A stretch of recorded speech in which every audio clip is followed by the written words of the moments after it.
Waalaikumsalam. Waalaikumsalam warahmatullahi Waalaikumsalam wabarakatuh. warahmatullahi Waalaikumsalam, Ibu. wabarakatuh. Selamat pagi anak-anak. Waalaikumsalam, Ibu. Selamat Pagi, pagi, Ibu. Ibu. Iya, Selamat pagi, Bu. tetap semangat ya. Walaupun kita kemarin habis liburan. Kita semoga hari ini tetap semangat belajar sejarah ya. Anak-anak, pagi ini Bu Isi akan cek kehadiran dulu ya yang sudah masuk ke Google Meet. Itu Dewi sudah hadir. Saya, Ibu. Oke, Daniel Tobu, Sudah Bu Dir. Fatoya, Iya, Bu. Hairani, Iwayan ada. Halo, hadir Ibu. Iya, Ismiati, Ada Ibu. Syahyu, Siap, Bu. Retno ada. Hadir, Bu. Ramadhani, Hadir. Yesi. Hadir, Bu. Oke, alhamdulillah semua hadir. Semoga kita semuanya senantiasa diberi kesehatan oleh Allah.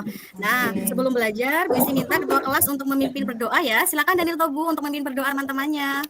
Oke, selamat pagi teman-teman. Sebelum kita mulai pembelajaran hari ini, kita paling baik kita doa menurut agama dan keyakinan masing-masing. Berdoa mulai. Selesai. Oke, terima kasih Daniel Tobu sudah memimpin doa teman-temannya. Tujuan kita berdoa supaya pembelajaran hari ini diberi kelancaran dan kemudahan serta ilmu yang akan kita peroleh bermanfaat untuk kita semua. Gitu ya anak-anak ya. Nah, anak-anak sebelum kita menuju ke pembelajaran, mari kita menyanyikan Halo Halo Bandung ya. Ini sebagai wujud rasa nasionalis kita sebagai bangsa Indonesia. Hitungan ketiga kita mulai ya. 1, 2, 3. Halo, Halo Bandung, Ibu kota periangan. halo, Halo Bandung,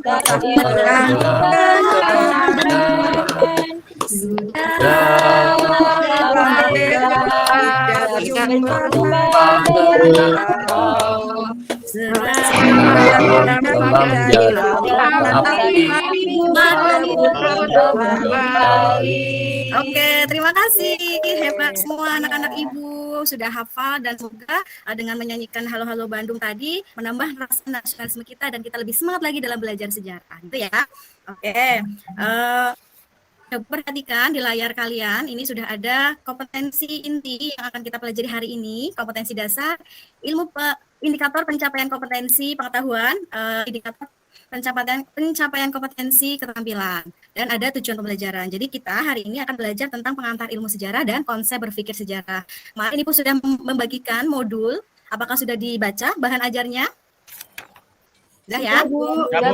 Sip, hebat. Silakan dipersiapkan modulnya, kemudian alat-alat tulis untuk belajar hari ini. Oke, selanjutnya ada gambar apa ini? Ada yang tahu? Silakan. Pembukaan Asia Games, Bu. Iya betul. Tahun Ini pembukaan Asian 2018. Games tahun 2018 kemarin ya. Ada yang nonton waktu itu? TV, Bu. Nonton ya. Nonton TV, Bu. Sempat, Bu, ngantuk. Oh, ngantuk. Iya. Ada ini Presiden Joko Widodo ya yang menggunakan sepeda motor, betul ya? Naik motor, Ibu. Iya. Nah, Indonesia berapa kali menjadi tuan rumah kompetisi olahraga negara se-Asia tersebut? Berapa kali coba? Ingat. Ada yang tahu? 2 kali ya, Bu. Oh, betul sekali ya sih, 2 kali. Iya betul. Jadi Indonesia menjadi tuan rumah pembukaan Asian Games itu 2 kali, penyelenggaraan Asian Games 2 kali. Nah, maknanya apa? Maknanya ini mengingatkan bangsa Indonesia pada pembukaan Asian Games tahun pertama, yaitu tahun 1962 di tempat yang sama. Nah, kesuksesan Indonesia sebagai tuan rumah pada waktu itu memberikan dorongan bagi bangsa Indonesia untuk kembali mengukir sejarah. Sehingga secara tidak langsung, peristiwa masa lalu tersebut telah menggerakkan bangsa Indonesia untuk menentukan sikap pada masa kini. Itu ya. Itu. Nah, sekarang ada gambar kartu keluarga. Pernah lihat di rumah? Pernah, Bu. Pernah, Bu, ya? pernah. Iya, ada nama kalian nggak di situ? Ada, Bu. Ada, iya tentu saja. Nah, apakah kalian pernah mencari tahu asal-usul nenek moyang kalian? Nah, jadi kalau dengan cara melacak asal-usul, kalian telah berusaha nih menemukan sejarah keluarga kalian. Sejarah keluarga ini berisi banyak kisah tentang silsilah dan kebiasaan-kebiasaan di dalam keluarga yang sudah dilakukan sejak dahulu. Itu bisa kalian tanyakan kepada orang tua kalian gitu ya. Nah, sejarah. Nah, pasti kalian sering mendengar kata sejarah. Tapi apa sih sebenarnya yang dimaksud dengan sejarah? Coba kemukakan arti sejarah menurut kalian. Ada yang tahu? Silahkan. Apa itu Saya, sejarah? Bu. Oke, silakan. Apa itu sejarah? Masa lalu ya? Masa lalu. Sejarah itu masa lalu. Terima kasih, Wayan. Masa lalu yang seperti apa, Wayan? Masa Pokoknya lalu yang masa pernah terjadi pada kehidupan manusia. Masa lalu yang pernah terjadi pada kehidupan manusia. Ada lagi? Terima kasih, Wayan. Satu lagi. Ya, Ibu. Saya Bu. Oke, silakan. Suaranya Yesi ya ini ya? Iya Ibu. Sejarah itu adalah Oke, apa peristiwa Yesi? yang sudah benar-benar terjadi. Peristiwa yang sudah benar-benar terjadi. Oke, baik. Dari yang Terima kasih, Yesi. di gambar tak? Sejarah adalah File-file di sini sesuatu kita yang simpan. sudah pernah benar-benar terjadi. Nah, Kak sekarang kita Sahil akan belajar tentang suaranya. sejarah. Secara etimologi, Ada. sejarah ini berasal dari bahasa Arab, syajarotun, berarti pohon. Kata pohon sering dikaitkan dengan pohon keluarga atau silsilah. Jadi pada zaman dahulu, sejarah membahas mengenai asal-usul keluarga raja-raja. Pohon menunjukkan perkembangan dari batang pohon yang sederhana hingga akar yang berkembang kompleks. Ini hakikat sejarah, ya. Kemudian menurut para ahli, menurut Herodotus, sejarah tidak berkembang ke arah depan dengan tujuan yang pasti, melainkan bergerak seperti garis lingkaran yang tinggi rendahnya diakibatkan oleh keadaan manusia. Sedangkan menurut Ibnu Khaldun, sejarah sebagai catatan tentang masyarakat umum manusia atau peradaban manusia yang terjadi pada watak atau sifat masyarakat tersebut. Sedangkan menurut Kuntowijoyo, hal yang menyuguhkan fakta secara diakronis, ideografis, unik, dan empiris. Gitu ya. Nah, agar lebih memahami gambaran apa sih itu, apa itu sejarah. Nah, kita lihat ada silsilahnya siapa ini? Donald Bebek, Bu ya? Iya. Donald Bebek ya? Ini pasti film kartun favoritnya Iwayan ini. Iya, Bu, waktu kecil. Iya, ini untuk gambaran saja ini silsilah keluarga Donald Bebek ternyata. Nah, ini kalau di film kartun ya. Nah, kalau di Raja-Raja ini Ibu akan mencontohkan silsilah Raja Mataram dari Ki Ageng Pamanahan sampai dengan Amangkurat I, Amangkurat II, dan Amangkurat III. Inilah sehingga kenapa disebut dengan sejarah ya, sebagai pohon keluarga atau silsilah. Gitu ya. Paham ya anak-anak ya? Ya, Bu. Selanjutnya, menurut Sartono Kartodirjo, sejarah mempunyai dua pengertian, yaitu sejarah sebagai peristiwa dan sejarah sebagai kisah. Coba dilihat itu di atas ada dua gambar. Yang gambar di atas ada gambar apa ya? Demonstrasi ya Bu. Iya betul, itu demonstrasi pengendara ojek online waktu itu tahun 2018 ya. Nah, sejarah sebagai peristiwa ini menurut Kartodirjo bahwa sejarah atau peristiwa yang disebut sebagai sejarah itu adalah peristiwa yang bisa disebut sebagai peristiwa yang mempunyai pengaruh besar dalam kehidupan manusia dan benar-benar terjadi, ya, yang benar-benar terjadi. Sehingga Sartono Kartodirjo menggambarkan bahwa masa lalu itu seperti lautan yang luas, sementara sejarah adalah buih-buih ombak yang mengapung disapu derasnya arus lautan, itu ya. Itu sejarah sebagai peristiwa. Kemudian yang kedua, sejarah sebagai kisah.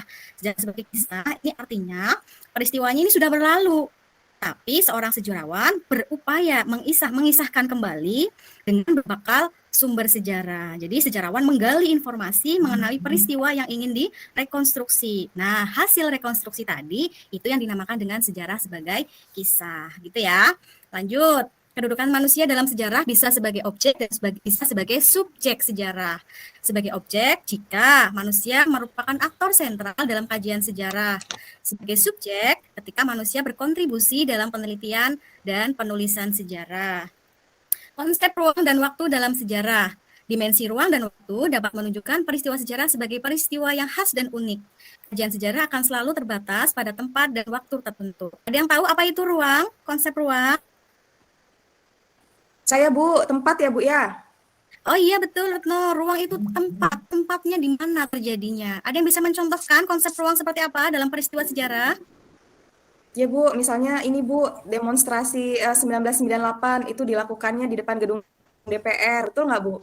Betul Dewi, iya hebat, betul sekali. Yeay. Konsep ruang. Hebat, iya Ibu kasih bintang. Jadi ruang tempatnya di mana ya? Cakupan pembahasannya agar lebih terbatas itu namanya konsep ruang. Nah, kajian sejarah berdasarkan ruang ini dibagi menjadi 3, sejarah perdesaan, sejarah lokal, dan sejarah kota. Selanjutnya adalah konsep waktu dalam sejarah. Nah, kenapa harus ada konsep waktu? Harus ada konsep waktu. Jadi waktu ini menandai sebuah peristiwa bersifat unik atau ain malik. Kemudian waktu juga menerangkan kapan terjadi sebuah peristiwa. Menjadi pembeda antara sejarah dan mitos, karena kalau mitos itu tidak tahu kapan terjadinya. Kalau ditanya kapan terjadinya, oh itu katanya. Jadi tidak jelas kapan waktunya. Itulah yang membedakan sejarah dengan mitos. Kemudian dengan adanya konsep waktu juga menandai kondisi suatu zaman, gitu ya. Oke. Anak-anak, Ibu mau tanya nih, apakah kalian pernah berbeda pendapat dengan teman sekelas mengenai suatu peristiwa yang sama? Pernah enggak? Pernah ya? Pernah, iya. Nah, perbedaan pendapat itu merupakan hal yang wajar, ya. Perbedaan pendapat biasanya disebabkan oleh cara memandang suatu masalah. Nah, cara pandang itulah yang dimaksud dengan perspektif, ya. Berpikir dengan perspektif sejarah artinya upaya kita memaknai kehidupan manusia melalui perspektif sejarah, gitu ya. Oke, Ibu kemarin sudah membagi kelompok menjadi dua kelompok. Silakan kalian diskusikan tentang konsep diakronik, sinkronik, dan kausalitas serta periodisasi, gitu ya. Silakan Ibu kasih waktu. Setelah itu kalian presentasikan. Ya, Bu. Oke, silakan kelompok 1, kalian presentasikan hasil diskusinya. Siapa yang akan mempresentasikan?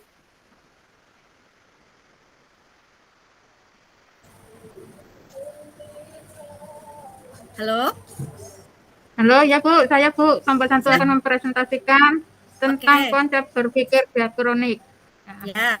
Bahwa berpikir diakronik itu adalah setiap peristiwa berkembang berdasarkan waktu.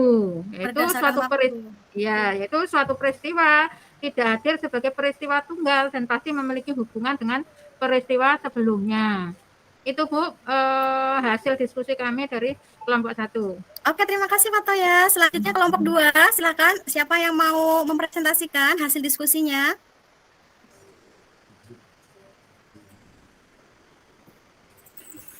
Ya Bu, kami dari kelompok 2 Bu.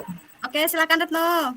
Iya, kelompok 2 mempresentasikan hasil diskusi kami bahwa setiap peristiwa memiliki latar belakang yang menjadi pemicunya. Sejarawan Soehartono dalam buku teori dan metodologi sejarah menyatakan bahwa dalam peristiwa sejarah terdapat sebab umum atau general cause dan sebab khusus atau direct cause. Sebab khusus ini sering disebut sebagai pemicu. Periodisasi merupakan pembabakan waktu yang diterapkan dalam kajian sejarah. Begitu Bu, hasil diskusi kelompok kami Bu. Oke, terima kasih Retno sudah mempresentasikan hasil diskusinya. Ada pertanyaan untuk kelompok 1 dan kelompok 2? Ada, Bu. Sudah paham semua? Paham, Ibu. Jelas, Oke, Bu. alhamdulillah sudah paham semua ya. Jadi ada 3 aspek penting harus kita perhatikan ya. Tadi kemudian ada konsep berpikir sinkronik, kemudian konsep berpikir diakronik, dan juga harus adanya kejelasan waktu gitu ya. Dan juga ada periodisasi atau pembabakan. Oke, mari kita simpulkan pembelajaran hari ini. Siapa yang akan menyimpulkan? Coba silakan. Saya coba, Ibu. Oke, silakan, Bismiati. Iya, jadi menurut saya kesimpulan dari apa yang Ibu jelaskan hari ini, ada 3 aspek yang penting yang harus diperhatikan dalam membangun cara berpikir sejarah, yaitu yang pertama, setiap peristiwa harus ditempatkan pada susunan yang kronologis. Dan yang kedua, setiap peristiwa selalu mempunyai hubungan kausalitas dengan peristiwa lainnya. Dan yang ketiga, setiap zaman memiliki karakteristik yang berbeda dengan zaman lainnya. Seperti itu ya Bu ya, makasih. Oke, terima kasih. Bagus sekali Smiati yang sudah menyimpulkan pembelajaran kita hari ini. Nah, ya, itu tadi.